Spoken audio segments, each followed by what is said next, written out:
ओम नमो नारायण जी। जय माँ भगवती, जय माँ आदिशक्ति, जय माँ कामाख्या। तो जैसा कि आप सभी लोग जानते हैं कि हम इस चैनल पर ज्योतिष तंत्र मंत्र संबंधित जानकारियाँ आपके समक्ष लेकर आते रहते हैं। आज हम जो विषय आपके समक्ष लेकर आए हैं वो है उपाय और टोटके।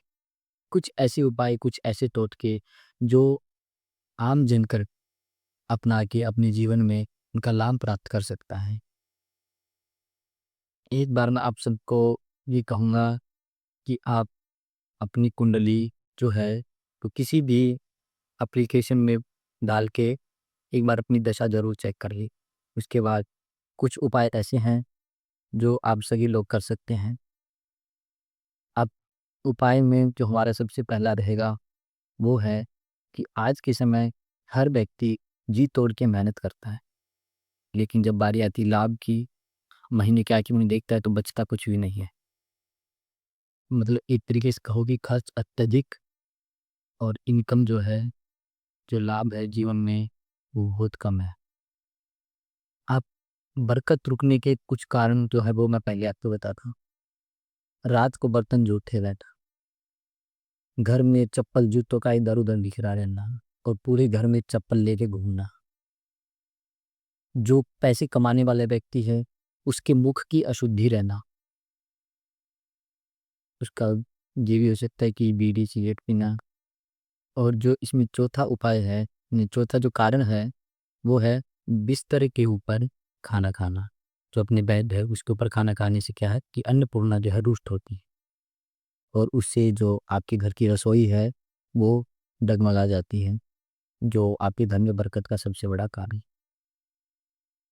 तो सबसे पहले तो अगर आपके घर में ये चीज़ें बिखरी हुई हैं तो आप इनको ठीक कीजिए। और जिनके घर में ये चीज़ पहले से सही है वो क्या कर सकते हैं, वो अपने घर में एक मोर पंख लगाएंगे अपने किचन के पास, अपने रसोई के पास, और रसोई के पास बैठकर ही खाना खाना है। आप स्पेशल जो है आपके जो घर के मुखिया रहेंगे उनको तो खाना ही खाना है। पति पत्नी को एक साथ एक थाली में नहीं खाना है। पति के बाद पत्नी उस थाली में खा सकती है।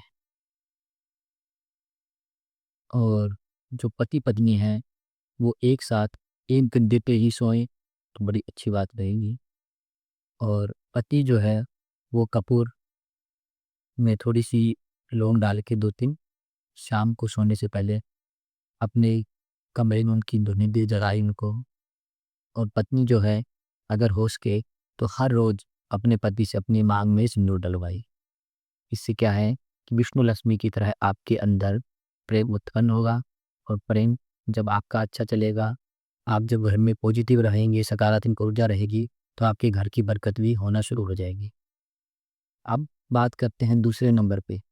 कुछ ऐसे भी इंसान हैं जिनका अभी कार्य अटका हुआ है। नौकरी का भी हो सकता है वो, या फिर कोई उद्योग हो सकता है उनका, कोई बिजनेस हो सकता है जो अटका हुआ है। अब कार्य अटकने के कारण होते हैं राहु के, भी कार्य अटक रहा है। और अगर अटक चलता हुआ अटक रहा है तो आपका शनि खराब है।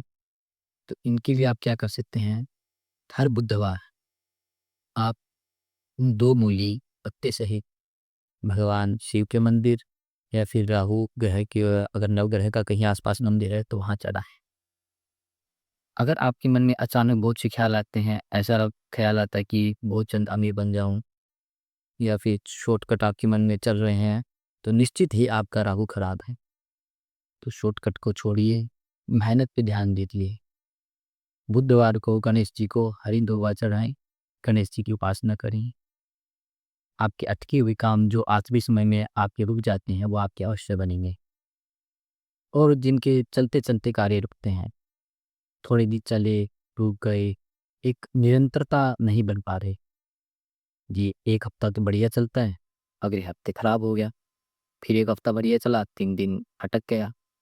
तो उसके लिए आप क्या करेंगे, एक पेठा जो है, कहीं पेठा बोलते हैं जो सब्जी बनती है जिसकी, वो आप शनिवार को शनि मंदिर में चढ़ाएंगे।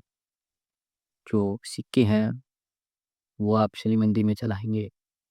एक पीपल के नीचे दीपक जलाएंगे सरसों के तेल का।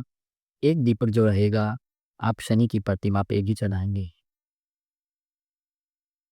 और काले उड़द और काले तिल ये आप भगवान शनि के समक्ष चढ़ाकर माँ शनि चालीसा का पाठ करेंगे और उनसे आप प्रार्थना करेंगे, "ये प्रभु जो हम कर्म अपने जीवन में कर रहे हैं, आप उसमें निरंतरता लेकर आइए।" ये कुछ स्वयं सिद्ध उपाय हैं, जिनको आप करोगे तो आपको अवश्य ही लाभ मिलेगा। चाहे आप किसी भी राशि के हो, चाहे आपकी कोई भी दशा चल रही हो, क्योंकि ये भगवान ने इन ग्रहों को इनका स्वभाव और कार्य जो दिया है, वो इनका यही रहता है। शनि जो है वो कर्म के भी कारक हैं। अब कुछ लोग हैं कि एक जगह पे टिकते नहीं हैं और घर में बरकत भी सही चल रही है और ये काम में भी निरंतरता रहती है, लेकिन एक जगह टिकते नहीं ये काम में, जी काम में मन नहीं टिक रहा, दुखी होके कर रहे हैं, तो निश्चित ही आपका केतु जो है वो खराब हो चुका है। और केतु को ठीक करने के लिए आपको क्या करना है, अध्यात्म मार्ग ही केतु का मार्ग है। मंदिर में ध्वजा चढ़ा रही है, मंदिर के शिखर पर। अपने जीवन को आध्यात्मिक जितना अपनाएँगे, उतना आपका केतु अच्छा रहेगा। और भौतिकता त्यागने के बाद जब आप हर चीज़ से डिटैच हो जाओगे, हर चीज़ को आप ये समझोगे कि हर चीज़ नश्वर है, तो धीरे-धीरे आप जब ये समझ जाओगे कि सब कुछ नश्वर है, कुछ भी मेरा नहीं है, तो आपको लगेगा कि सब एक बराबर ही है, सब एक समान ही।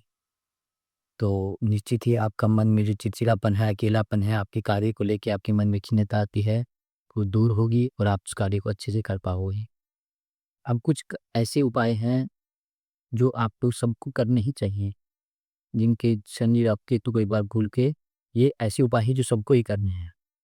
जैसे सबसे पहले आपकी तिजोरी, तिजोरी में आपके लाल कपड़ा, उसमें आप गोमती चक्कर, शंख, जो छोटे शंख आते हैं अगर वो मिल जाएँ तो, उसमें अभी नवरात्रि चलने उसके बाद ये जवारे, ये चीज़ें आप उसमें रखिए।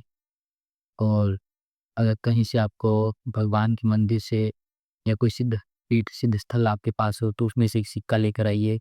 वहाँ से वो सिक्का आपको उठा के नहीं लाना है, वहाँ के पंडित, पुजारी, संत जो भी हैं उनसे माँग के लेकर आना और उसको अपनी तिजोरी में रखना है, जिससे आपके घर में अन्न धन बरकत रहे। दूसरा आपको क्या करना है, शाम को शाम को तुलसी के नीचे चावल की ढेरी लगाकर उसके ऊपर आपको दीपक जलाना है। चावल की ढेरी इसलिए लगानी है आपको क्योंकि वो दीपक का आसन रहेगा। और तुलसी जो है आपको पता है कि उनकी महिमा का वर्णन अनेकों ग्रंथों में किया गया है। तो आप अगर उसके नीचे दीपक जलाओगे तो लक्ष्मी ही आपके घर में निवास ज़रूर करेगी। और इसके बाद जो है, सोते टाइम आपको अपने बिस्तर के पास जग ज़रूर रखना है, जो सुबह आप किसी न किसी पेड़ में ज़रूर तोड़ोगे। ये कुछ उपाय हैं, ऐसे उपाय हम आपके समक्ष लेकर आते रहेंगे। और जैसे अगर आपका कोई अलग पर्सन है, आप किसी और टॉपिक पे कोई उपाय चाहते हैं, तो नीचे कमेंट करें। हम जल्द ही आपके सामने उस टॉपिक का वीडियो लेकर आएँगे, आपको अच्छे से जानकारी देंगे। तब तक के लिए हमारे नागा डिवोटीज़ चैनल को फॉलो कीजिए, सब्सक्राइब कीजिए। हमारे जितने पेज हैं, सब पे जुड़िए, सब पे ऐसी ही अलग-अलग जानकारी आती रहेंगी। कुछ ऐसे शब्द हैं, जो शायद आप ना सुन पाओ, उनको आप हमारे वेबसाइट पे या हमारे अलग किसी पेज पर पढ़ भी सकते हो। हर हर महादेव, जय माँ भवानी, जय हमारी शक्ति।